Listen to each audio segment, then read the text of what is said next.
მოგესალმებით ზურფასო ტელემეყურებლებო. ეთერშია პოლიტიკური კვირა, მე მის წამყვანი შავლე ქსკოლიძე გახლავართ. გასული კვირის განვითარებულ მოვლენებს მიმოვიხილავ ბატონ დავით ჩუბინიძესთან, რომელიც არის ომის ვეტერანი, თადარიგის ვიცე-პოლკოვნიკი. ბატონო დავით, მოგესალმებით. დღეს პირველად ხართ ჩემ გადაცემაში სტუმრად, მადლობას მოგახსენეთ უბრძანებისთვის და სხვა დროსაც იმედი მაქვს ხშირად მოგვიწევს მიმოხილვა პოლიტიკური კვირის განვითარებულ მოვლენების თან დაკავშირებით ყველა თემებზე ვისაუბრებთ, იმიტომ რომ თქვენ გამოცდილი კადრი ბრძანდებით, სამხედრო პირი, ასევე ომის მონაწილე, ვეტერანი, თადარიგის ვიცე-პოლკოვნიკი, როგორც აღვნიშნე და აქედან გამომდინარე, თქვენი მიმოხილვა, თქვენი ანალიზი ძვირფას ტელემეყურებლისათვის მეტად საინტერესოა ყოველთვის და იქნება ბატონო დავით. კი ბატონო. ჩემი გადაცემის ფორმატიდანაც. მოკლედ ბატონო დავით, დავიწყებ აქ იმ ყველაზე მთავარი თემით, ეს არის საგამოძიებო კომისიის მუშაობა 2020 წლის აგვისტოს ომთან დაკავშირებით და განსაკუთრებით შევეხები გენერალური შტაბის მაშინდელი უფროსის გენერალ-მაიორ ზაზა გოგოვას და ასევე ცხინვალის ტერიტორიაზე, კერძოდ საქართველოს სამხრეთ ოსეთის საზღვარზე სამშვიდობო მისიის, ანუ შტაბის უფროსი, როგორც ამბობს ბატონი გენერალი ყურაშვილი, სამშვიდობო შტაბის უფროსის ბრიგადის გენერალ მამუკა ყურაშვილის საუბრის დეტალებს და აი ყველაზე საინტერესო ფაქტი რა არის? მე ერთი რამ ვერ გავიგე.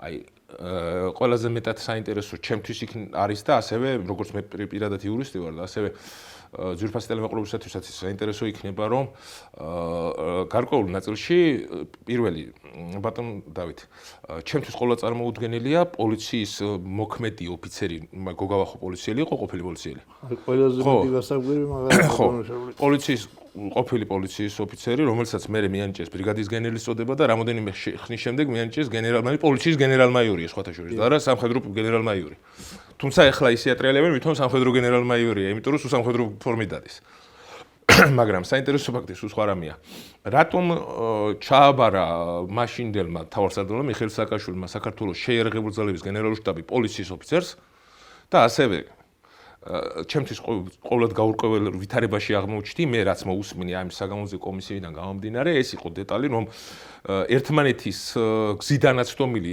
დეტალებს საუბრობდა გოგავა და ცალკე ყურაშვილი ანუ ერთმანეთის თანხმედრა კი არ არის ხო ორივე ერთად იყვნენ ომში ერთნაირი თანხმედრა არ არის სულ სხვადასხვა თემებზე საუბრობ ხო ანუ თემებიდან გამომდინარე სულ სხვა რამეზე საუბრეს გაიგე ანუ კითხვები დაახლოებით ერთი და იგივე შინაარსის იყო ქალბატონი თიაწულუკიანის მაგრამ იმან სულ სხვანაირად ისაუბრა, ამან სულ სხვანაირად ისაუბრა და ფაქტიურად ისე გამოვიდა, რომ გოგავა აცხადებს, რომ საომარი მოქმედების დროს 7 აგვისტოს ქონდა ჩვენო შეკრებაო აქვე მაშინ რა ქვია უზნაძის ქუჩაზეო და ყურაშვილი აცხადებს, რომ საომარი მოქმედების პერიოდიო დაიწყო 1 აგვისტოდან, იმიტომ რომ ორი პიროვნება და ისა რა ქვია დაბომბის შედეგათო თუ მინამიოტების სროლის შედეგათო ერთი ადგილზე გარდაიცვალა, მეორე დაჭრილი იყო და ისიც გარდაიცვალაო და აი ქედან დაიწყო ეს ყველაფერი და აი ამ ყველაფერს როგორ შეაფასებთ ბატონ თქვენ? დავიწყოთ ბატონ შავლე იქედან რომ ჯერ რა უნდა და გოგავას თავდაცვის სამინისტროში კადრების მეტი რა ყავდა ჩვენ რომელიც გაუძღვებოდა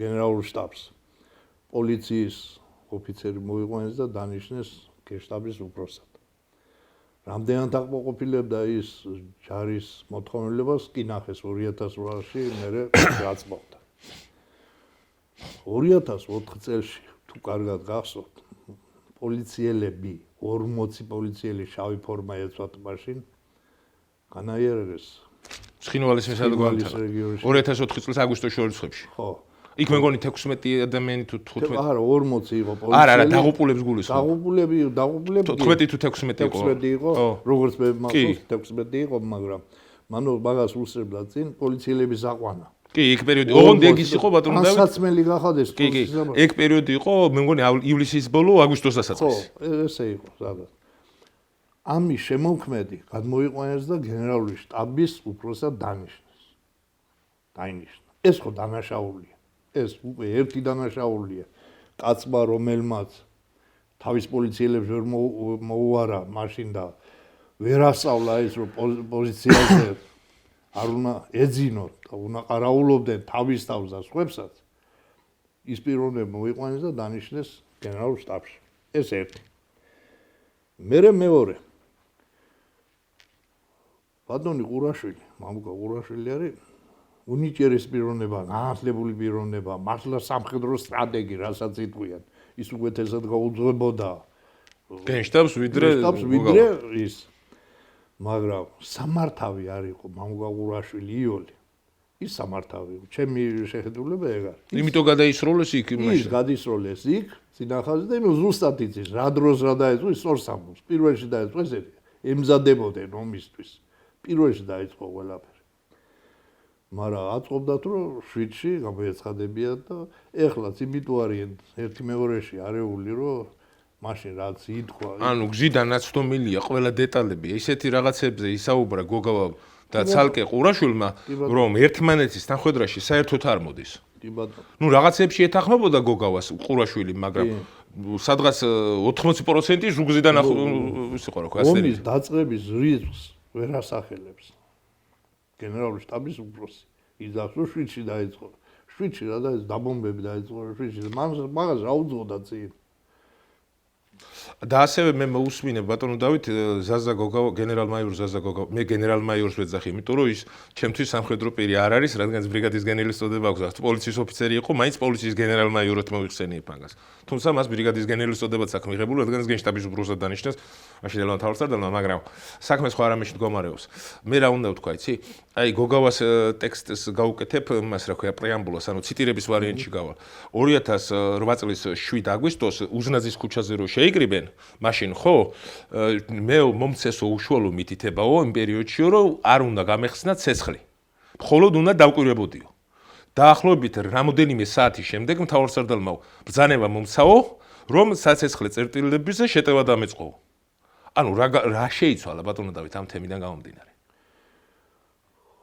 როგორც საქართველოში მოვლენები გიიცით როგორ მიდის ყოველთვის ვიღაცაზე ვარ ჩამოგიდებული ეს იგი ვიღაცამ თავარსარდალი პრეზიდენტი იყო იმ პერიოდში მიიღო განკარგულება საიდანღაც რომ დაეწყოთ მოქმედება ხომ არა ქვეყნის პირველი პირი როგორ უნდა ემორჩილოს ვიღაც ის ნათქვამ სიტყვას ჩვენთან ასე ემორჩილება ის კაცი ემორჩილებოდა დღესაც იქედან იმართებიან ეს ნარჩენები ხომ არა ბატონო დავით ეგ ხო სახელმწიფოს წინაშე ჩადენილი დანაშაულია სხვის ჭკუაზე გავლა ის კანონი წინა დღეებში ამოიღეს მუხლიდან იგი წინა დღეებში არა წინა წელს ამოიღეს ხო ნუ წინა წელს მზადება იყო წინასწარ ამისთვის ყველაფრის ასევე ბატონო დავით კიდევ ერთხელ გამიმეორდები მე ჩემი გადაცემის ეთერით ღალატის მუხლთან დაკავშირებით მე მივესალმები ხელისუფლების მიერ დაბრუნებას მაგრამ ოფიციალურად მე საჯაროდ არაერთხელ მომწოდებია ჩემი გადაცემის ეთერით რომ ასევე ვითხოვ ხელისუფლების მხრიდან სამხედრო პროკურატურის აღდგენას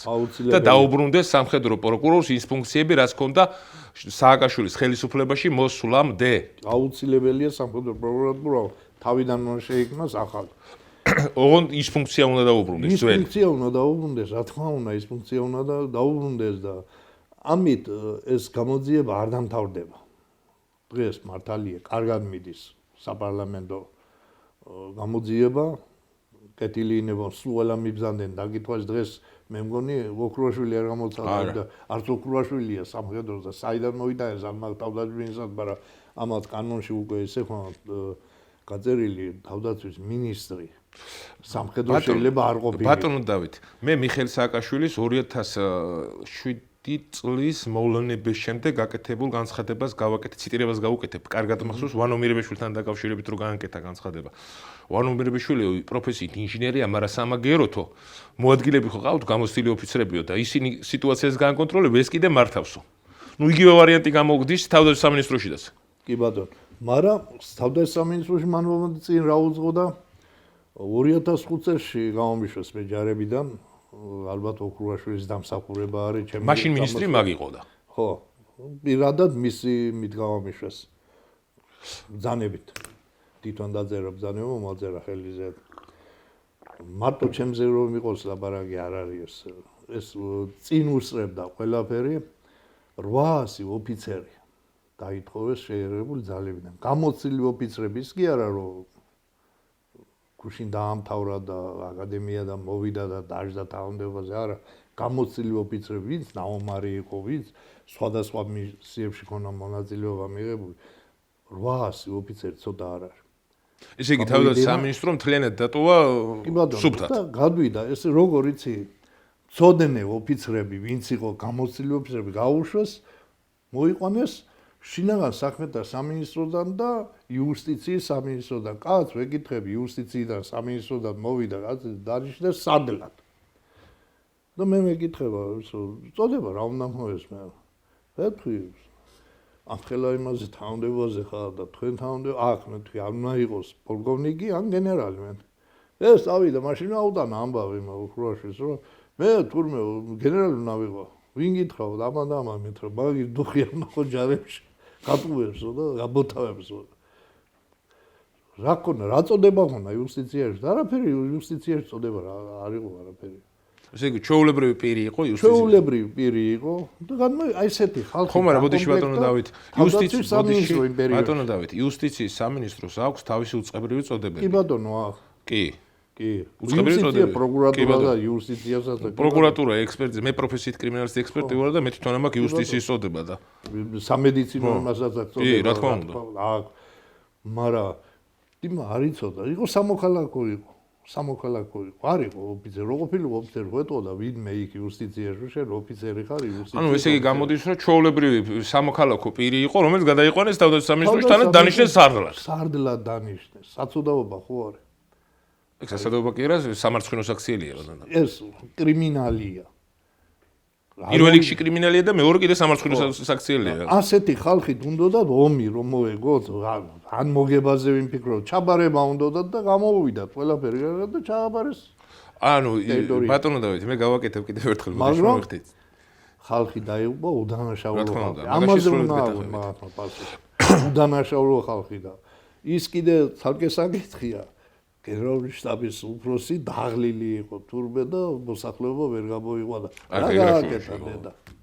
ვინმე თუ იცის ბატონმა გოგავა ჩემთვის ის არც გენერალია და არც პრაპორშიკი რობავი ისიც არ იქნება ჩემ თვალში ეს არასოდეს იმიტომ რომ პირველი რაც გასაკეთებელი მოსახლეობა უნდა გამოეყვანა მშვიდობიანი მოსახლეობა უნდა და ეს არის სამხედროს მოვალეობა უფლება მოვალეობა ეს არის სამხედროს თუ წიგნები არ გაქვს წაკითხული სხვას მაინც უნდა შეეკითხო და იცოდე რომ პირველი ეს არის ის გავალია და იმაზე აძლევ ფის შენ სამშობლოს დაიცავ შენ მოსახლეობა შენ კი არ დაიცი მიუგდე მოსახლეობა და მიუყარე მოსახლეობა ეგ ბატონო დავით მე ერთ რამეს გავაკეთებ კიდე ესეთ რაღაც ციტირებას გავაკეთებ რომ საქართველოს სამხედრო მიმართულებაში ესეთი რაღაცა მე მაქვს ძველ საბჭოთა კავშირის დროინდელ წიგნებში რომელიც არის იყო ჩემთან ოჯახში იქ მაქვს საკითხული ესეთი რაღაცა რომ გადამწყვეტ მომენტში ადგილზე მყოფი გენერალი მთავარ სარდლზე მეტი უფლებით სარგებლობს თუ სიტუაცია მოითხოვს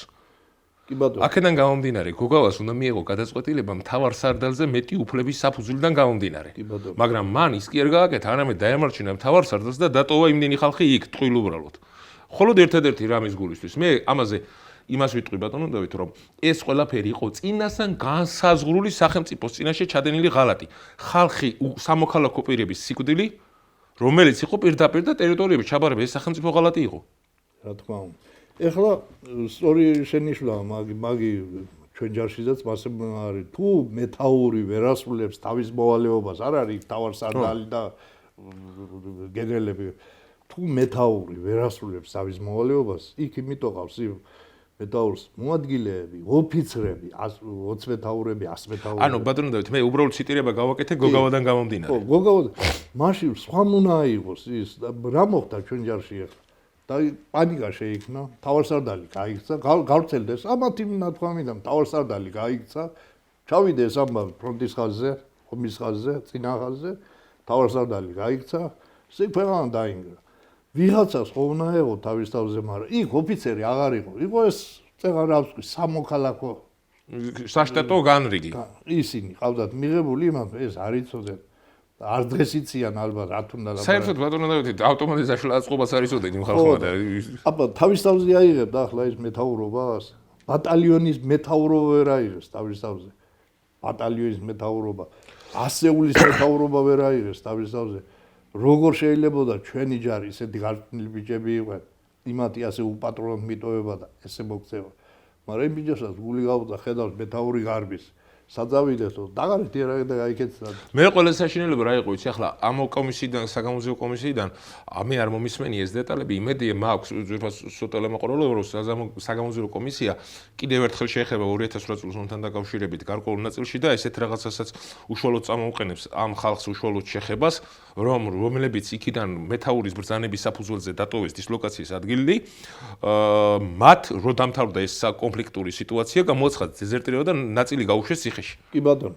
ეგ ხო დანაშაული იყო ის გამოუშვეს თვითონ და დეზერტირებად გამოაცხადეს. მე დეზერტირება. მაგრამ მე პირველად ხაშურ შევესწარი, როდესაც მე-13 ბატალიონი იყო სენაგის ბატალიონის ხალხი მიატოვეს. მეორე იყო თუ მეათე? სენაგის მეორე ბრიგადა იყო. აი მაგენი გამოუშვეს. უთხრეს დაგარეთ იარაღი და მეორე ბრიგადის მეათე ბატალიონი. წადითო რა, წადითო, წამოვიდნენ ეს ბავშვები, წამოვიდნენ. საწასრულიყვნენ ეს ხوارზე, იარაღი მოახერხეს ერთ ადგილზე, დამარხეს, შეინახეს. 13 აგვისტოს მე თვითონ ჩავედი, გამოვიტანე ეს იარაღი. მოუტანე ამ ბავშვებს იმალებოდნენ ბორჯომის მხარეს. მოუტანე ეს იარაღი და მივეცი, ამას ვიძია ხვალზე მოგთხოვენ თქვენ. ამის გულისთვის პასუხისგებაში მიქცევენ შენი ეს იარაღია. ამის სადმე დატოვება არ შეიძლება. რავი გვითხრეს გადახარეთო და საწავიღოთო, საზიდეთ იქცეო და ასე გვითხრეს. გამოგცეულმა ბავშვმა. ეს იარაღი მართლა ჩავდა რო იქ მე შეკრება მოხდა 13-ში ხაშურში. ამ ჯარისკაცების.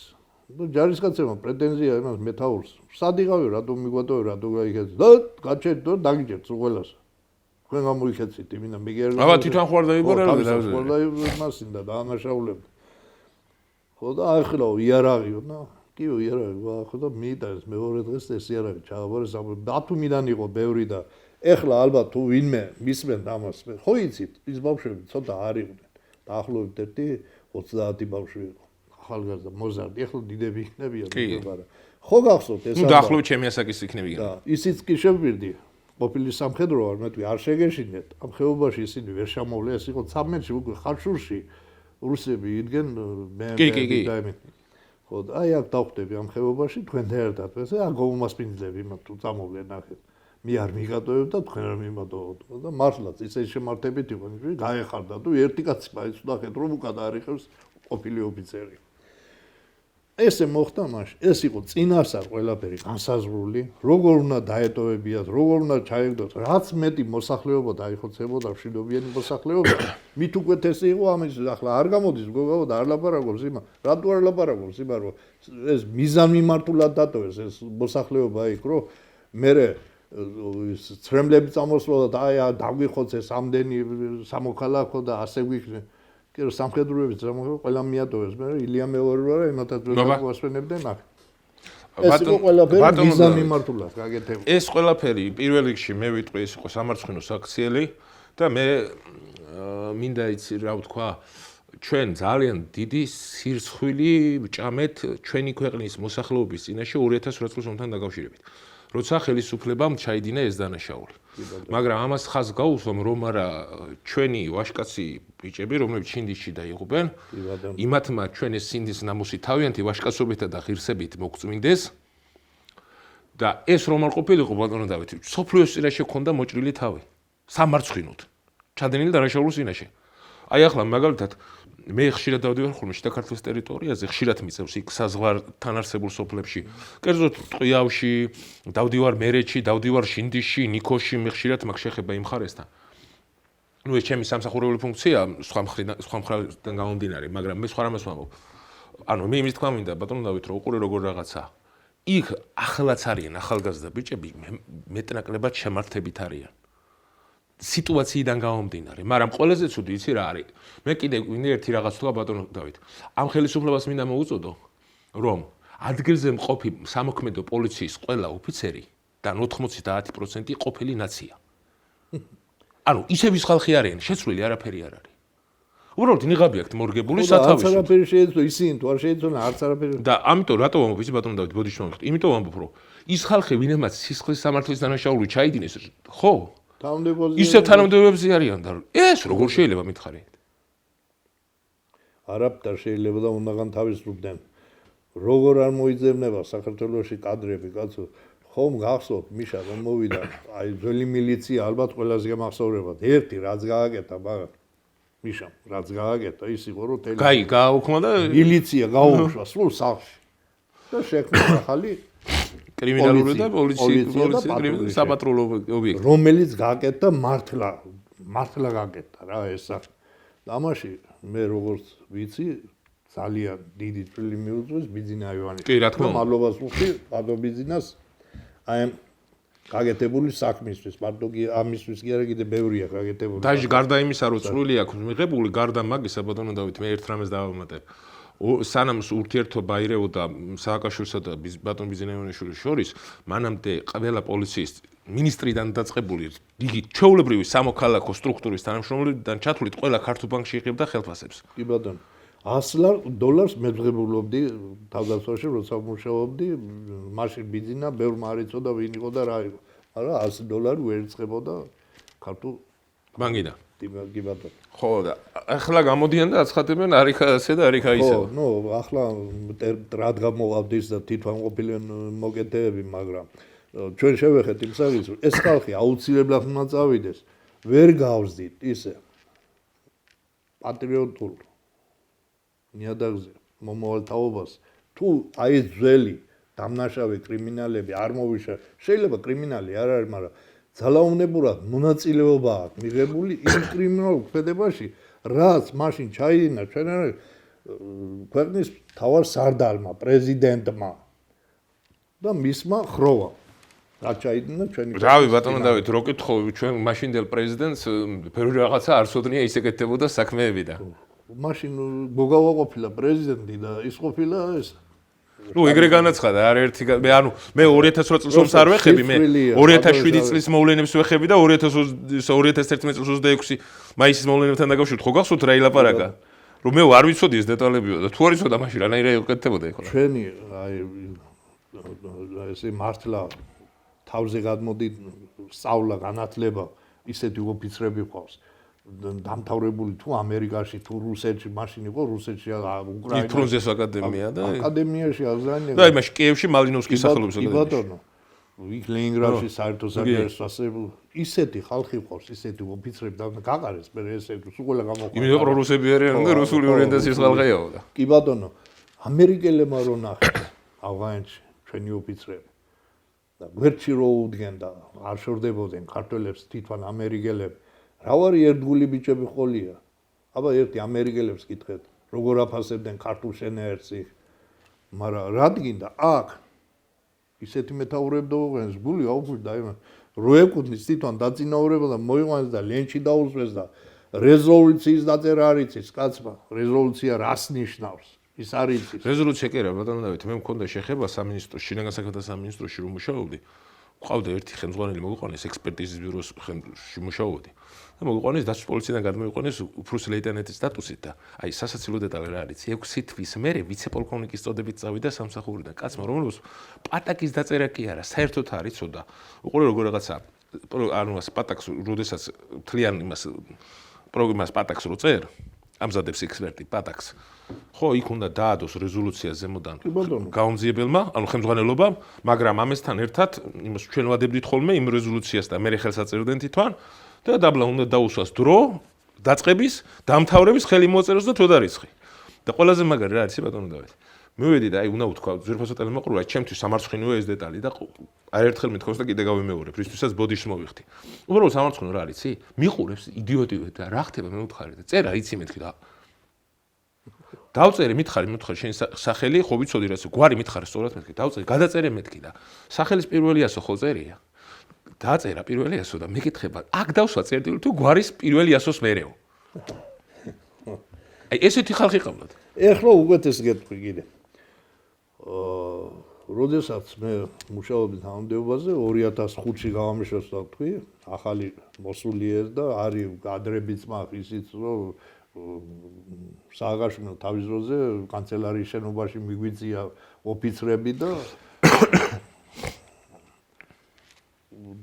გვაფასებდა თავის დროზე, მაგრამ მე რა მოხდა, არ ვიცი, უეცრად. მაგრამ ხო, შემთხვევით ბატონო დავით, ტექნიკური სულა ხო არ იყო თავის დროზე რო ჭირდებოდა ხალხი. ხო, ალბათ შიში ხონდა მაინც ჩვენ და მე ნელ-ნელა ერთი გარდაობრივი დაშლა რო დააწყო. მომიყვანეს უფროსად ერთი პიროვნება, წეხან ვახსენე რომ სარდლად დანიშნეს და ჩემი მოვალეობა იყო ქართულა უნდა გამეკეთებია საწვავის თლიანი თელი თავდაცვის სამინისტროს ჯარების და პლუს ამა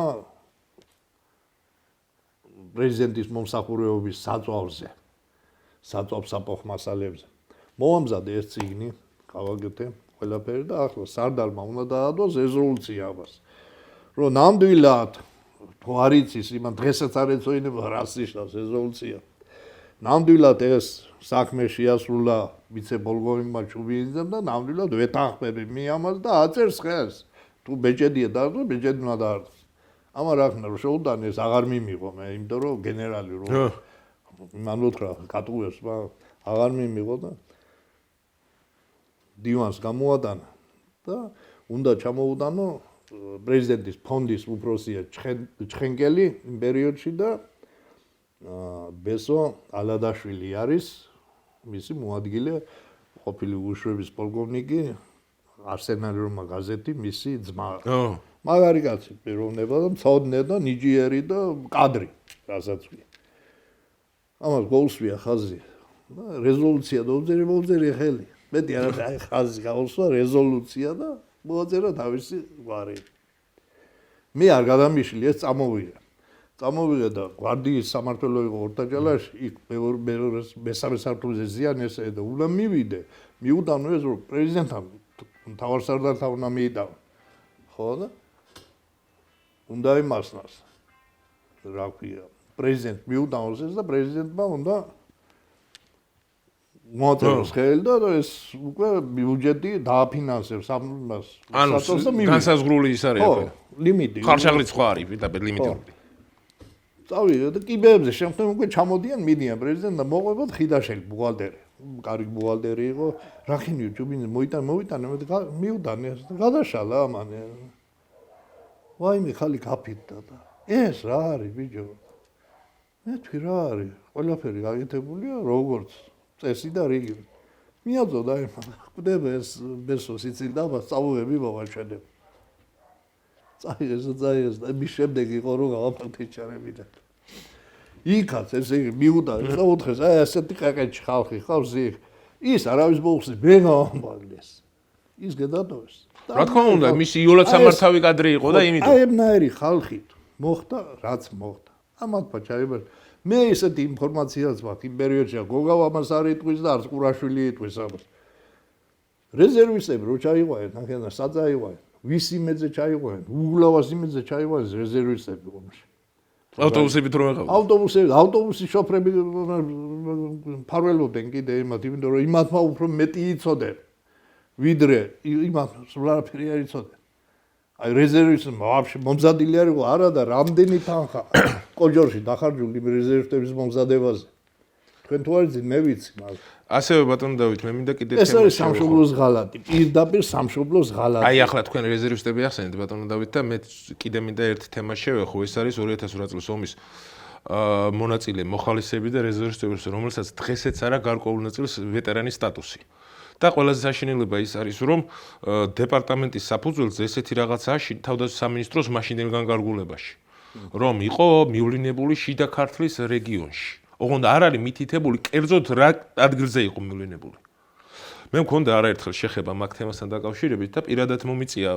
დეპარტამენტშიდაც საუბარი და ისედაც და რაშია საქმე ეს ვის ჰქონდა ისა რომელ სტრუქტურებს ჰქონდა თავდაცვის სამინისტროს და შინაგან საქმეთა სამინისტროს მოხალისე რეზერვისტებს მასე ჰქონდა დაცვის პოლიციას მასე ჰქონდა მაგრამ მე უბრალოდ უშუალოდ შინაგან საქმეთა და თავდაცვის სამინისტროს მოხალისე რეზერვისტებთან ჰქონდა წევრი ვარ ხომ მე ვესრები ხომ კომისიას ჩემი პროგრამა 2020-2021 წლებში მქონდა შეხება დეპარტამენტში ხო და ეხლა ხშირად მიწევს ხოლმე და ბევრი მასეის სტატუსით მოდის და კითხულობ ბიჭო მივლინებით ვიყავი გაგზავნილი გორში შიგა ხარჯში აგერ მაქვს საბუთი გინდა თუ არა ცხინვალი ადვარძერია ცხინვალი თუ არ იყო ჩვენ რატო დამიძერდნენ ცხინვალში ხო არა თან ყველაზე საინტერესო ფაქტი რა იყო იცი ვეტერანთა დეპარტამენტის წარმომადგენლობა მე ესეთი რაღაცა მითხრა მაშინ კომისიის ხდომას რო ესწრებოდი მე ვიყავი როგორც ოფიციალურად იმის იურისტი წარმომადგენელი მაინც სამხალხო განხარისხო იურისტი წარმომადგენელი ქვია ადვოკატს და სისხლსამართლოში ადვოკატი იურისტი წარმომადგენელი ვიყავი და აქედან გამომდინარე რას მომფიცი ბატონო დავით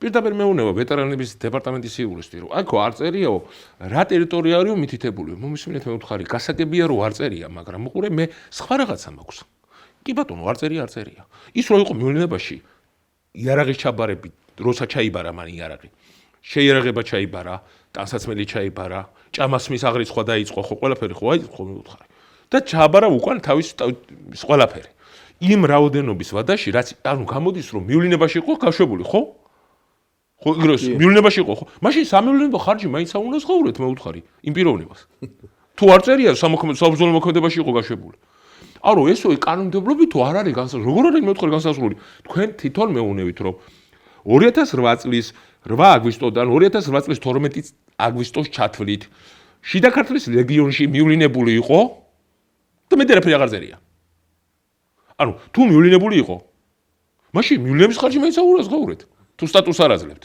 სტატუსზე 1 საათი თუ გაატარა ომის ხაზზე წინა ხაზზე ზონაში საომარი მოქმედების ზონაში 1 საათი თუ გაატარა ვეტერნობა ეკუთვნის ეს კი მეც ვიცი ბატონო დავით მაგრამ ისინი რას ამბობენ იცი იმისთან რაღაცებს ამბობენ კი რაღაც ცუდად ხვდები რა ისეთ ახლა თან ახლა მე მყავდა ერთი კლიენტი ახალგაზრდა ბიჭი იყო მაშინდელი 2008 წელს აი მე კი რაღაც ცუდად გავხდი მისი ასეულიდან დაახლოებით 30 კაცზე მეტი დაღუპული იყო ბრძოლის ველზე.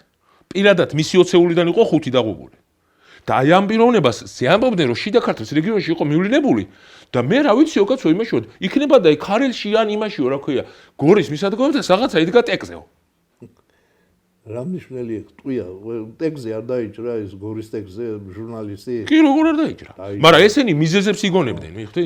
ეგ მიზეზი ახლა ვეტერანთა დეპარტამენტზე არ მინდა ამ გადაცემაში ვილაპარაკო იმდენი მაქვს სალაპარაკო თან ჯერჯერობით კიდე ვიკავებ თავს და მე რომ დავიწყე ვეტერანთა დეპარტამენტზე არ ვიცი მე ერთ რამეს ვიტყვი ბატონო დავით მე ერთ რამეს ვიტყვი რა რაც ვეტერანთა დეპარტამენტში ხდება ეს არის ყოვლად მიუღებელი ყოვლად მიხედეთ ვეტერნებს მithვიავე თქვენ ბატონო დავით მე ერთ რამეს ვიტყვი რა დეპარტამენტს მინდა მეუწოდო აქ ეთერით დეპარტამენტი აღარ არის სახელმწიფო სამსახური ხო ყოფილი ვეტერანთა დეპარტამენტი ეხლა სახელმწიფო სამსახური და არქვეს ამას მაინც ვეტერანთა დეპარტამენტი გამოდის რა მნიშვნელობა აქვს სახელი უყურე რა ხდება ბატონო დავით ერთი კაი გამოთქვა ხოლმე გველი პერანგს იცვლის მაგრამ მაინც გველი რჩება რა მნიშვნელობა აქვს რა სახელს დაარქვე იმას უწყება აქედან გამომდინარე რას ვამბობ იცი მე მოუწოდებ იმ ყოფილი სახელმწიფო სამსახურს რა ვეტერანთა სახელმწიფო სამსახურს რომ პირველ რიგში 2008 წლის ომის მოხალისე რეზერვისტებს მიანიჭოს კანონის საფუძველზე გათვალისწინებული სტატუსები კი ბატონო და მეორე ყველაზე მეტად ყურადღება მიაქციონ ომის ვეტერანებს დაწყებული აფხაზეთის ომიდან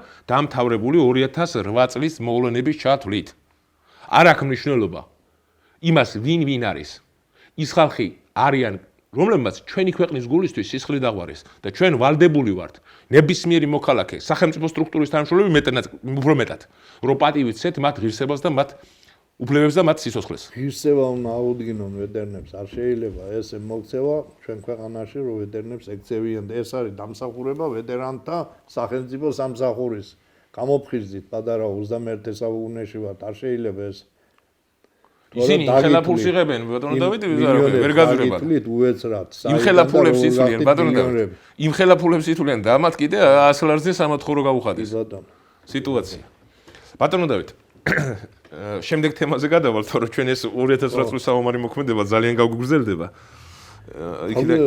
გასაგრძელებელი არის იმიტომ რომ ეს მართლა უნდა გამოვიდეს მოკლედ ბატონო ძალიან კარგი თან პირობა რო არის დადებული გავაგზელებ რა ბოდიში გავაგზელებ პირობა არის დადებული რომ სამხედროებს არ შევეხებთ არ დავიჭერთ აბა ვის დავიჭერთ მე დამიჭერ კაცო მე სამოქალაქო ვარ პასუხი უნდა აგონ ამაზე რას ვქია სამხედრო ხელი მოაწერეს რომ ომი ქართველებმა დაიწყეს. ამაზეა ხელი მოაწერეს. ჰაგის იმაში რო გააკეთა. კი ბატონო.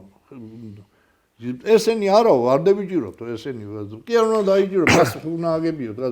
არ ვარ მე ის გინდა თუ არა ციხეში იდეს, მაგრამ რატო ბატონო დავით იმაში არგენტინაში რო იყო ის ყოფილი პრეზიდენტი პუჩის გამო 25 წლის მერე რო დაიჭირეს და ციხეში ჩასვეს ხო ის თურმე შეიძლება ჩვენთან დემოკრატია არ შეიძლება დემოკრატია არ შეიძლება ბატონო გავზით ახალგაზრდებს მომავალ თაობას ვერ აუხსდით მომავალ თაობაზეა ლაბარაკი გულს ნუ გავუდეხავთ იმ ბავშვებს მე 70 წლის ვარ აღარაფერი არ მოკლედ ბატონო დავით მე და ის თქვენ უნდა შევთანხმდეთ ამ ეთერის საშუალებით რომ ერთი დღეს ანამ ეს საგამოძიებო კომისიები დამთავრდება, ხო?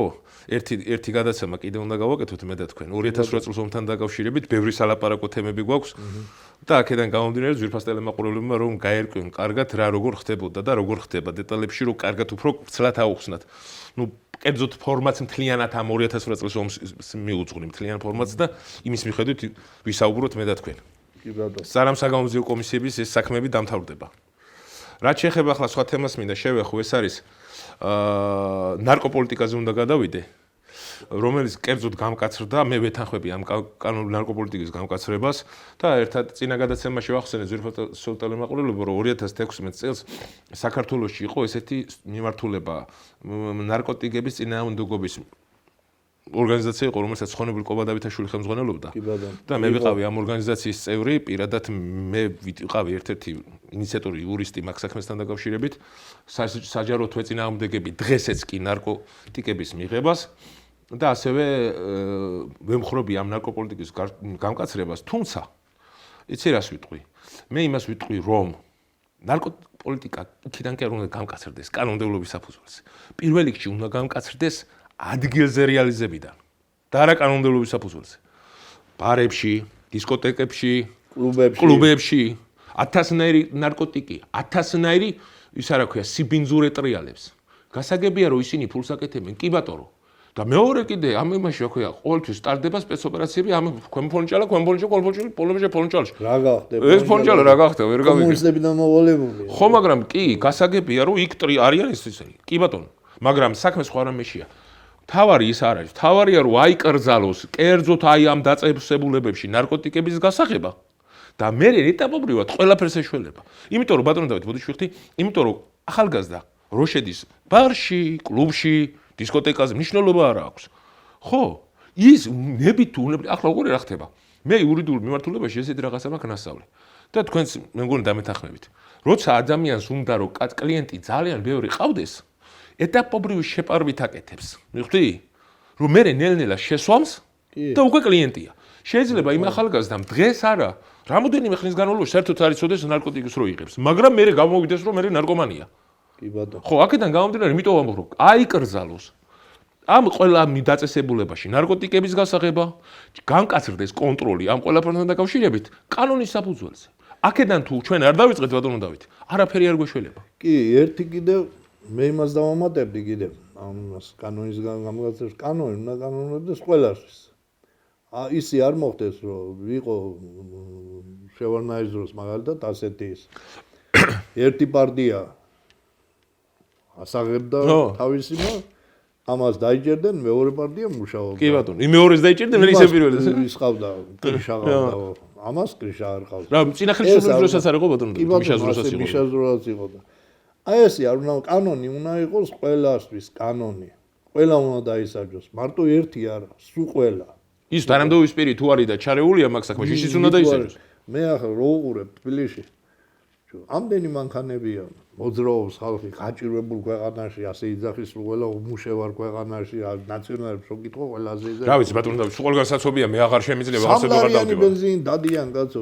ესე იგი, რაოდენჯერ რო ახლა სულ ყველა მეუღლე უგზანის, ან დედა უგზანის იტალიიდან ფულს და ან ყველა სიმხელა სამსახურები აქვს, რომ ყველა ხარჯი იმეშ განაზღაურებს იმ ხარჯებს. საიდან დადის ეს? ესე ვიღაცა რაღაცას ჩალიჩობს და ვიღაცა რაღაც კანონი უნდა გაავნოდეს და წესრიგი იქნება ყველგან და ყველაფერში მithumedes ნარკოპოლიტიკა ღუპავს ჩვენ მომავალს და ჩვენ თაობას ახალგაზრდა თაობას დაღუპავს ამას შეიძლება დღეს თქვენ ოჯახს არ ეხება და ხვალ აუცილებლად შეეხება ამას თუ არ ეშველა და არ მოიძირქვა საქართველოს ეს იყო, ადრეაც იყო ტრიაკს უძახე, ეს ტრიაკი მოძიაო. ვიყო და არ ქონა მიდრეკილება ამისკენ ახალგაზრდობას. აი ბატონო დავით ერთ რამეს ვიტყვი, აი პირდაპირ ეთერის საშუალებით მინდა ვთქვა, გადაცემის ეთერიდან გამომდინარე.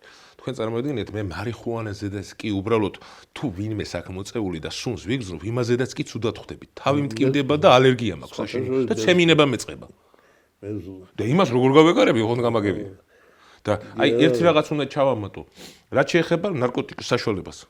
მე მაქვს, გაკეთებული მაქვს მარჯვენა ფეხზე ოპერაცია მძიმე ფეხის წერფზე თითისთან დაკავშირებით და იქ სპირალურ ანესთეზია ხო იცით რაც არის? მორფთან დაკავშირებით. და დოზაზე მეტი, ანუ დოზა ნახევარი გამიკეთეს გამოყუჩების მიზნით. მე ის რო გამოდიოდა, ორგანიზმიდან რო გამოდიოდა. წნევა მაღალი, სიცხე მაღალი, წნევა დაბალი, სიცხე დაბალი, 2 ღამე ლამის მოუყდი. ისე დღეში ვიყავი და მე რო გამოვედი მდგომარეობიდან მე ვიძახი კაცო, თუ ეს кайფია, მაშინ რაღაც ჯან დაბათ მინდა ამისთვის სიცოცხლე მეტი. ახლა ხო წარმოგიდგენიათ? მე ჩემ თავზე რაც გამოვცადე და არ ვიცი რა. უნდა ეშელოს ჩვენ ქვეყანას და აი ამ ჭირისგან, ამ სცენისგან უნდა განთავისუფლდეს აი ამისთვის აუცილებელია ეს კანონი რაც გაამკაცრეს ძალიან კარგია, ოღონდ უნდა კანონებდეს ყველასთვის. ხო, მაგრამ ისი არ გამოვიდეს დავით ბატონო, რომ ესენი დაიჭირო. მე გირაო შევფარდონ წინა ხელისუფლებისავით და მე ისა რა ქვია, ბიუჯეტში ფული შეადანინონ და გამოვუშვან ისევე ხელახლა შეუჭერდნენ. მე უარეს აკეთებდნენ და ესეთ თამაში. ბიზნეს ტრიალი მიმდინარეობა. ესეთ თამაში. ძვირფასო ტელემაყურებლებო. მე მინდა ხელისუფლებას მიმართო. წინა ხელისუფლებას ნარკოპოლიტიკასთან დაკავშირებით უნდა ვემგვანებით, ამ ნარკოპოლიტიკის გამკაცრებასთან დაკავშირებით. თუ გამკაცრებულია კანონი საფუძველი, რასაც კანონში არის ჩადებული, ის აღასრულეთ და ისე მოიქეცეთ, როგორც კანონი ითვალისწინებს და არა ისე, როგორც წინა ხელისუფლებები მოქმედებდნენ თავის დროზე ამ ნარკოპოლიტიკასთან დაკავშირებით. თქვენ რა სიტყვით ბატონო დავით? მე იმას ვიტყვი, რომ აუცილებლად კანონი კარგია რომ გამკაცდა, მაგრამ ეს ხელფეხი არ გავუხსნას, მე იმას ვშიშობ, არიან აი ეხლა პოლიციაში წეხანავსვი, გადმონაშთები, დარჩენილი ძალიან ბევრი. მარტო პოლიციას არ ეხება ეს ყველგან, მაგრამ პოლიციაზე იმიტომ ამბობ.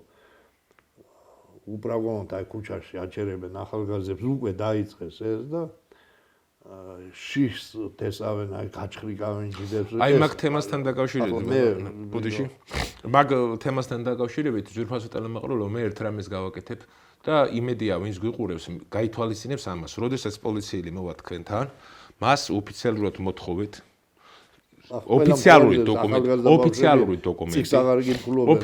დოკუმენტი, წარმოგიდგინოთ ოფიციალური დოკუმენტი, ასევე ადმინისტრაციული კოდექსის 51 მუხლის თანახმად საფუძველზე წარმოგიდგინონ ოფიციალური დადგენილება ჩხრეკასთან დაკავშირებით. თუ ის ამას არ წარმოგიდგენთ, მაშინ ის ვალდებული არ არის გაგჩხრიკოთ. ვის გავოგია ფოტოს გადაღება, პირადი მონაცემების გადამოწმება? ეს ვის გავოგია, ვერ გავიგე. ვინცაც კი მოეპრიანება ამ პოლიციას ყველას აჩერებ. მეც ბატონო დავით, მე იუსტიციის გენერალი ვარ, პოლიციის პოლკოვნიკი. მეც მაჩერებენ. ხო და აი ეს ხელს ითმობს ვიღაც, რომელიღაც შენერთები ითმობენ ამით. და იქ მე საცტატო ანგარიშს ატარებენ და რა აქვეყნებენ, აბატონო, ნახე რა მიიღო, რა. და ახლა თქვენ წარმოიდგინეთ, მე პოლიციის პოლკოვნიკს და იუსტიციის გენერალს რო გამაჩერებენ, ჩვეულებრივ მოქალაქემ რა უნდა ქნას? სამარცხვინოა. ყველამ ხო არის ის მუხლები და კანონები როგორ. ხო და აი ახლა მიმართე მე მოქალაქეებს და მიმართონ პოლიცია. პირველ რიგში კიდევ განმეორდები. ამ ტელევიზიით გია, თქვენ უნდა ავრცელებდეთ სხვადასხვა ტელევიზიით ამას და მოუწოდებდეთ მოსახლეობას მოთხოვეთ. აი ეს მოთხოვეთ აუცილებლად. ბატონო დავით, კიდევ განმეორდები. პირველ რიგში, როდესაც პოლიციელი გაგაჩერებთ, ძვირფასო მეგობრებო, მოთხოვეთ მათ თუნდა სამოქალაქო ფორმაში იყოს მნიშვნელობა. ახლა უფრო მეტი ხშირად ხდება ხოლმე სამოქალაქო ფორმაში ჩაცმული პოლიციელი. ვერ გაიგე პოლიციელი თუ რა აჩერებს. პირველი, მოთხოვეთ მას ოფიციალური დოკუმენტი, რომ წარმოგიდგინოთ ვინ არის. და ამავე დროს უნდა გაგეცნოთ წოდები სტატუსით და წარმოგიდგინოთ დოკუმენტი. მეორე, ოფიციალურად კიდევ განმეორდები ადმინისტრაციული კოდექსის 51 მუხლის საფუძველზე მოთხოვეთ მათ ოფიციალური დადგენილება თქვენ გადამოწმებასთან დაკავშირებით. თუ მათ არ აქვთ გადადგენილება თქვენი შემოწმებისა, მაშინ ეს კანონის დარღვევაა და მას ამის საფუძველზე თქვენ გაქვთ უფლება ნებისმიერ შემთხვევაში წინააღმდეგ გავუწიოთ შესაბამის უწყებას. კი ბატონო. და ვერავინ ვერაფერს ვერ გიზამთ. და თუ თქვენ წინააღმდეგობის გაწევაში დაგადანაშაულებენ, მომმართეთ პირადად მე და მე მოვაგვარებ მაგ საქმეს ნებისმიერ თემასთან დაკავშირებით, ბევრჯერ მქონია მაგაზე შეხება. მიამიხსნას იმ პოლიციელმა რატო გაგაჩერათ მე. ასე რომ ბატონო დავით. და კიდე რა უნდა შევეხო აი ამ ყველაფერთან დაკავშირებით, აი ნარკოპოლიტიკიდან ცოტა ფორმატიდან გადავედით. აი 2020-2022 წელს თქვენ ახსენეთ სამანქანო მემართულება. 2020-2022 წლებში პანდემიის პერიოდში. იმაზე მეტი მანქანა იყო გამოსული ქუჩაში, ვიდრე ეხლა ტრიალებს. თუ ხალხი შიმშილით ხვდებოდა. რატო და საცობები პანდემიის პერიოდში იმხელა საცობები იყო მეტრო შეიძლება. და ეხლა მინდა კიდე რაღაცა უნდა გავაკეთო განცხადება. აი ამ ბოლო პერიოდში რამოდენიმეჯერ მქონდა შემთხვევა, მე ახლა ხშირად მიწევს ხოლმე ავტობუსით გზავრობა. საზოგადოებრივ მე თვითონაც უარს ვაცხადებ სამსახურებ მანქანაზე, იმიტომ რომ ჯერ ერთი მესაჭესთან ვერ ვждები იმ ზგურს ფეხი რომ მაქნა ოპერაციები და მეორე კიდე მე თვითონაც მირჩევია საზოგადოებრივ ტრანსპორტით ვიმგზავრო, იმიტომ რომ ნებისმიერ ადამიანს უსმენ და ნებისმიერი ადამიანის გულის ტკივილს ვიგებ და ნებისმიერ ადამიანზე შემიძლია ვისაუბრო. გადაადგილებაც უფრო იოლი არის ხო, საზოგადოებრივ. არა, თან ასევე მეგობრებს ვიჩენ, ვიღაცას ვესაუბრები, თავის პრობლემებს მიყვება, მე იქ შესაბამის ხალხთან მიმართებაში ან რჩევას ვაძლევ, ან თავად რომ მივხვდები, მე ვესაუბრები. ბევრჯერ მაგალითად ტელევიზიით ერთ-ერთად ვსაუბრობ ხოლმე ამ თემასთან დაკავშირებით. რა მინდა ისე ვთქვა კაცო. ამ ბოლო პერიოდში ამ ხალხს ვერ გავიგე. იმ დღეს მივყვები ავტობუსით მიდივარ. საბურთალოზე რა. ისე სადაც აი გეტყვით.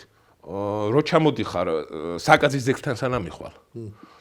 აი ქვედან მხრიდან ხო არის, აი GPS-ის რო არის, ხო იცი? მე-6 კორპუსიდან გამოსასვლელი ხო არის.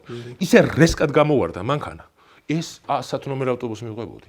კინაღამ სავარიო სიტუაცია შექმნა. და მძღოლი ამბობს, კაცო რა არისო, კაცო და მეთახმები. საქმე რა შეიძლება? მე მგონი მართლა დაბადების დღეზე ჩუქნიან ამ ხალხს ამ მართვის მოწვევებს. არა, უბედურებაა, კაცო. 16 მეტრია ეს ავტობუსი. ხო, 16 მეტრიანი ავტობუსი თუ ვერ დაინახე. მაშინ ის რასთვის სჭირდება მართვის მოწვევა. და მეორე კიდე განსაკუთრებით ოფიციალურად მინდა მოუწოდო შესაბამის უწყებებს. ამის რო არის აქვე კვადროები და ისინი ელექტრო ისინი სკუტერები რო შემოვიდნენ. შემოწმდეს მათი მართვის სტატუსი და აეკრძალოთ ზღვარს მიღმა არსებული მართვა. ამას წინებზე აქ ისნის ტელევიზიის იმინა გასასვლელში. კინაღამ გამიტანა ხარ სკუტერმა. გადავხდი მანქანას დავიტაკე. თორემ გამიტან და ისე ჩაიარავით თუმცა არაფერი.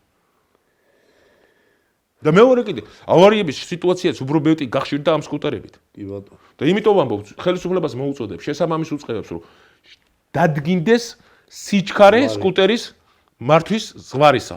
აუცილებლად. რომ მიდის იმისავით რა ქვია მიფრინავს და მე ახლა თან რა არის იცი ბატონო დავით. კი ბატონო გავერიდი. ჩემსკენ მოდის მაინც. რაზე ფიქრობს რა ეჩქარება? კაი ის გასაგებია რომ რაღაცა მიაქვს ეს ვოლტზე და იმაზე რომ მუშაობ გლობოზე გასაგებია რაღაცა მიაქვს მაგრამ ბიჭო. კაც გლავდა რა მნიშვნელობა აქვს იმას შენ რისთვის მიდიხარ? ყველა ეს აუცილო რა. ან თავს იკლავ კიდე. შლიაპას რომ მოიხსნეს. მე მქონია ეს მოიხსნეს შლიაპას და ტელეფონი ხელშია. შეხედავ უცხოელი. ო. აი იმაზე ლაპარაკები ქართულად არ ეღურება. წინა გადაცემაზე ვისაუბრეთ ბატონო დავით. სტუმართან ერთად ვისაუბრე აი ამ თემებთან დაკავშირებით. აი ყველაზე აშინელება რა არის, აი ამ ქართველები ნორმალურად მოძრაობენ. მე პრობლემა არ აქვს, მაგრამ ეს რა უბედურება. წინაზედაც ვისაუბრე და კიდევ განმეორდებ რადგან თემას ვეხებით. რა უბედურება ეს პაკისტანელი ინდუსების დასაქმება. გინდ ტაქსზე, გინდ საკურიერო მომსახურებაზე. ამასენებზე მოვდიოთ, კაც ტაქსი გამოიძახა ჩემმა მეგობარმა. ჩავჯექი ტაქსში. იაფი მუშახელი. გავიგე. არა, პაკისტანელი ინდუსი იყო. ჩემზე კარგად იცის ქართული. მაგრამ მისამართი არ იცოდა. ხო. გამეგვირდა გასა ეს რა ქვია. სვერებიანი მიხაცა ინდოელი. შუბზე ის აქში ხარ. ხოდრია შლიაპას მოიხდის, ხო. გონია ქართველი გამოვა და ქართველია. ჭინგებით არის ავსეთ. ეს ახლა რო ის რა ქვია, წინა გადაცემაში და სიმეს თქვენით და ისეს უნდა თქვა ბატონო და აი თქვენი აზრი საინტერესო იქნება ზურფოს წელამაყრულებისათვის. აი იმ თემასთან დაკავშირებით. აი ჩაისთან დაკავშირებით რო შემაყავთ იმიდან რა ქვია, ბანგლადეშიდან უფასო მუშახელი. 60,000-მდე უფასო მუშახელი. ჩაისთან მე იმას ვიტყვი რომ თავის დროზე საქართველოს ჩაიწარმოება მართლა ყვაოდა და კი, რა თქმა უნდა, იმიტომ 95% ჩვენი იყო ჩაი. ჩემი მეგობრები იყვნენ ტექნიკა, ვინც მეცნიერი მუშაკები, ვინც საგრეფი მანქანები გააკეთა, ცხონებული სამივე დაღუპულია და ერთმა აწყონოს იმაცული მაგარი ბიჭები იყვნენ. გიერთდებით ბატონო დავით. ხო და ვახტიმ ბაუერშა მოიყვანეს რაც ძირები აღარ დატოვეს საქართველოს ჩაის ძირი, ისი აახოს ესო მასისო გააშენებს საქართველოს ჩაის პლანტაციები. ძირები აღარ დატოვეს საქართველოს აჭრეს, იმას დადადგარებ უნიკალური დადადგარებ თურქეთში და ჩააბარეს. ჯარში რო ჩააბარეს, ხო? 90-იან წლების პერიოდში. და მისი შვილი იმის საავტომობილო ქარხანა ვინც იმას გამოიზღეს და ჭკუას მარიგებს კიდე ტელევიზიის სირცხვილია ეს აფერ შეიძლება. შვილო გადახედე შენ მამაშენის ცხოვრებას რა გააკეთა, რა გაუკეთებია, შენ რა გაიგეთებია საქართველოს და კიდე გამოდიხარ და აქეთ იმაშვები გვაყვედრი თავს. ანანასული შემახლა ბარა. ნო ვიცი. კი, როგორ არა. ამის ჩააბარა თელი საავტომობილო ქარხანა ქუთაისის და ასე მიაყოლა. სამაგერო ჩვენ ხო მორალს გიგითხავენ. ჩაის ინსტრუქცია. სამაგერო დღეს მორალს გიგითხავს. კი ბატონო. მიაყოლა თელი ეს ქარხნები. აი, ყოველად მიუღებელია რა, ჩემთვის პირადად ბატონო დავით ეს სიტუაცია. კი ბატონო. შემდეგ თემაზე გადავარ, ეს ყველაზე საინტერესოა ზურფას ტელემოყრობისათვის ეს არის დღევანდელი მოვლენები და განსაკუთრებით საგაზაფხულო არეულობის ანონსი, მოსალოდნელი არეულობა რო აანონსებს ნაცმოძრაობა და 31-ში და 31 მარტს აქვთ დაანონსებული პირველი ისა შეკრება. თანაც ხანგრძლივი იქნებოდა და თანაც დიდმასშტაბიანია. გააჩნია რამდენ ფულს შემოიტანენ და საიდან შემოიტანენ. საიდან შემოიტანენ, მაგრამ დიდ რაოდენობას თუ შემოიტანენ იქნება და თუ ფული არ შემოიტანეს, მაგათი გვერდში დამდგომი არავინ არა. ხო, მაგრამ ეს ხანგრძლივი რა ქვია სიტუაცია ძალიან აი უყურე ხა ბოდიში ბატონო დავით უყურე რა ხდება. რამდენჯერ უყურე რუსთაველის პროსპექტი კერძოდ პარლამენტის წინა ტერიტორია გადაკეტილია 100 დღეზე მეტია. კი ბატონო, იქ მაცხოვრებლის უფლებები ირღვევა თუ არ ირღვევა? რა თქმა უნდა ირღვევა. მეორე კიდე ჩვეულებრივი სატრანსპორტო სამგზავრო ხალხი ვინებიც იმ ტერიტორიაზე დადიან, მათი უფლებებიც ირღვევა. კი ბატონო. ამასთან ერთად ყველაზე საშინელება კიდე რა არის? ყველაზე საშინელება ის არის, რომ მეტროთი როცა მგზავრობ, აი იმ აქციების პერიოდში, ჯერ არის და იმდენი ხალხია ვერ შეხვალ მეტროში. და მეორე კიდე ვაგზლიდან ახლა მე საბურთალოსკენ ვცხოვრობ მე ხო ვთქვი? ვერ გადახვალ. საცობია იმ სიგრძე, ასე მგონია იმაში რა ქვია, ტრასაზე ვდივარ. ეს ხო აი ნებისმიერ ჩვეულებრივ ნებისმიერ ჩვენაირი მოქალაქისთვის უფლებები ხო ირღვევა? ხო და აქციებს რო აპირებენ, ჯერ ისვის აპირებენ ბიჭო, თუ რამე სალაპარაკო ქონათ პარლამენტში 66 დეპუტატი გაიყვანეს მეგონი მაგათ. თქვენ მომაცხონებულებო აგեղოთ ის მანდატები და შესულიყავით პარლამენტში გელაპარაკოთ. ქუჩიდან ვის უნდა ელაპარაკო, რა უნდა ელაპარაკო. არალეგიტიმურად გამოაცხადეს დავით ბატონო. საქმე წდებოდა. რასაც ხადებენ არალეგიტიმურად თვითონ არის მაგენი. აი ამას არ ვიცი მე რამდენად დაუჭერს ხალხი. არა ყავთ მაგათ მე ბევრჯერ მილაპარაკნია და ელექტორატი ძალიან დიდი არა აქვს, თუ გარკვეულ დაფინანსებებიდან გამომდინარე კი არის. პრობლემას უქმნიან წეხანავს ვთქვი ჩვენ პრობლემას უქმნიან მოსახლეობას. ჯერ მაცხოვრებელი მოსახლეობა მე გადაადგილებობისას უნდა და თან ყველაზე სუდი საშინელება რა არის? ხმაურია საშინელი. იმ სკოლებს უქმნიან იმ პრობლემებს, იმ სასწავლო დაწესებულებს არ შეიძლება ესე მოქცევა რაღაცა. ამის შესახებაც რაღაცა კანონი უნდა მიიღოს პარლამენტმა შეგრების და თავისუფლების გამოხატვის უნდა მიიღოს. მიშაზოს როგორ იყო შენობას არ მიუახლოვდებოდი რაღაცამდენი მეტრით სროგზე მიდიოდი. რა თქმა უნდა კი. ეგრევე. სისხლის სამართლის დანაშაულად ითვლებოდა. ხო და ეხლაც რაღაცა უნდა უნახნათ და მიიღოთ. ხო ხედავთ ესენი არ მოისვენებენ. იმიტომ თქვენ ამათ დაჭერა არ გინდა. ესენი არ ისვენებენ. როგორ გამოვა ეს ახლა ერთი მეორეში? თან ეს ახალგაზრდობები ყავთ ახლა მე ახალგაზრდების კი ბატონო ვინც მართლა გულთანთებულია ბატონო დავით მე იმ ხალხს გულშემატკივრობ, მაგრამ ფულით მართულ ახალგაზრდებთან მე შეხება არ მაქვს. კანონს რუსულს დაუძახებ, ქართულ კანონს რომ მიიღებ და რუსულ რანაირი ახალგაზრდაა ის წაკითხული არა არც მაინტერესებს არც კითხულობ. აბა მაშინ რაღაცო იძახი რუსულია. ხო, მაშინ რატო ამბობ რომ რუსულია? მაშინ თქვი ქართული კანონია, მაგრამ არ მინდა. არა, ის ჩემთვის ანუ ეს უფრო უკეთესი იქნება კანონი ქართულია, მაგრამ ჩემთვის მიუღებელია. ხო, ესე თქვა. არა, რუსულია და არ მინდა. ბიჭო, წაკითხული არა, საიდან იცი რუსული? ეხლა რას ამბობენ იმაზე, ამ ფარასკანონზე? იმას ხო ვეღარ იყვნენ რუსული გონია, მაგრამ მაგაზინს ამბობენ რუსულად. რუსულია. კი, მაგაზინს რუსულია. ყავს მაგას ის ლობისტი ყავთ იქიდან და? ხო. ხო. ეგეც რუსულიაო განაცხადა. აი ამას აუცილებლად თვითონ ხო, მაგრამ ახლა დაფინანსებებთან დაკავშირებით ყველა საინტერესოა. ჟორჟოლიანის ისა რა ქვია, ფონდი დაყადაღებულია. გილაურისიც გილაურისის დაყადაღებული. მაგრამ ძმა რას აკეთებს მაგიზმა გილაურის ძმა? ეს საქართველოს ბანკის ის პაკეტის მფლობელია, აღარ არის დირექტორი, ხო მოხსნეს მაგე. მოხსნეს? კი, კაცო, კაიხანია. მაგრამ აქციები აქვს ისე. აქციები ექნება რა თქმა ხო. უნდა. არ არის გამორიცხული მაინდან დააფინანსოს. ასევე იმის ისიც ის ხო არის და რა ქვია, დაყადაღებული არ არის იმის ანგარიში, რა ქვია, ხოშტარიეს ანგარიში. რუსული ის არ შეგვიძლია. არ ექნება მაგა დაყადაღებული, მაგრამ ჩავა თურქეთში გედან შემოვიდა რა, ისეთი ეს არის. თან რუსულ ფული მოაქვს. აბა და იძახეს რუსული არ არის დაფინანსებობა. აი სადაიდან მამამისი წარმოიგინეს საგარეო საქმეთა მინისტრი იყო კაცი და მთელი ქვეყანა მაშინ მართლას ვიადიძე ლოცულობდა და სად მოძებნე ეს კაცი და სად დანიშნა საგარეო თან ისა რეჟისორი. ხო და წარმოიდგინე შენ თურმე გოგოს დივნად ყოლია თავდასხმის კაც თავის დროზე მე ეგეც არ ვიცი ხოშტარია კი განაგებდა თავდასხმის სამინისტროს გენშტაბში. ხო, გავდა მდიმა. გენშტაბში. მე ეს გავგვირვებია გოგა ხაინდრავას მაგარი კაცია დიდ პატივცემ აფხაზეთიდან მოყოლებული. მაგი არ უხსენებია არასოდეს რომ ის გადაგებდა აი თავდასხმის და წეღან აი მოვლენებთან დაკავშირებით თავარი რამთან მავეცდა. ადრეს მოუწოდი ამ ტელევიზიით მე თავდასხმის ხავს.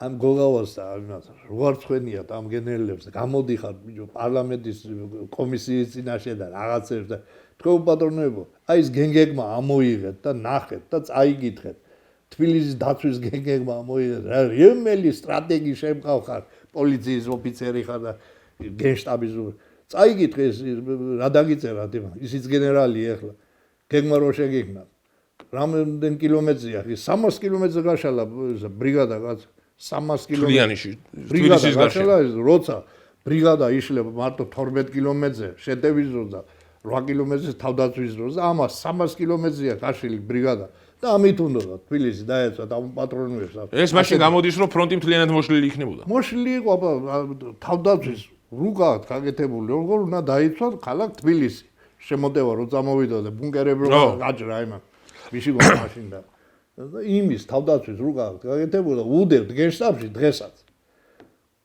გადააგდეთ მოიშორეთ მაგრამ დააწერიეთ ახალი ხავთ თქვენ მადო არიან კიდევ ცოდნე ხავთ თორე დაუძახეთ პროფესიონალი კადრები ხო გაკეთებიეთ ახალი თავდაცვის ზღუდეები და ახალი თავდაცვის რუკები გაკეთებიეთ სირცხვილია სირცხვილი ამნაირი ხალხი მართავდა მაშინას და ამნაირი ხალხია და უნდათ კიდევ მართონ მოკლედ ბატონო დავით გადაცემის ეთერი დამთავრდა მე და თქვენ გადაცემის ეთერით შევთანხმდით რომ ერთი გადაცემა კიდე უნდა გავაკეთოთ ამ 2008 წლის ომთან დაკავშირებით თქვენ როგორც სამხედრო გამოცდილი სამხედრო და მე როგორც იურისტი ისე ვისაუბრებთ ამ ეთერის ფორმატიდან გამომდინარე რომ ძვირფას ტელემაყურებლებს გავაგებინოთ რა როგორ არის რეალური ფაქტებიდან გამომდინარე ძვირფას ტელემაყურებლებს ჩვენი ტელევიზია არის ტელევიზია რომელიც უშუალოდ საუბრობს რეალურ ფაქტებზე დაყრდნობის საფუძველზე არანაირი გადამეტებით და არანაირი გადმომეტებით ჩვენ ყველაფერს ველაპარაკობთ რაც რეალობაა და რაც არის ფაქტები დაზუსტებული მოკლედ ბატონო დავით მადლობა დღევანდელი ეთერის სტუმრობისთვის ძვირფასო ტელემაყურებლებო ჩვენ ასე გემშვიდობებით შევხვდებით შემდეგ კვირას 21 საათზე TV+-ის ეთერში. გმადლობთ რომ გიყურებდით. გარემოძანდებოდეთ ნახავთ.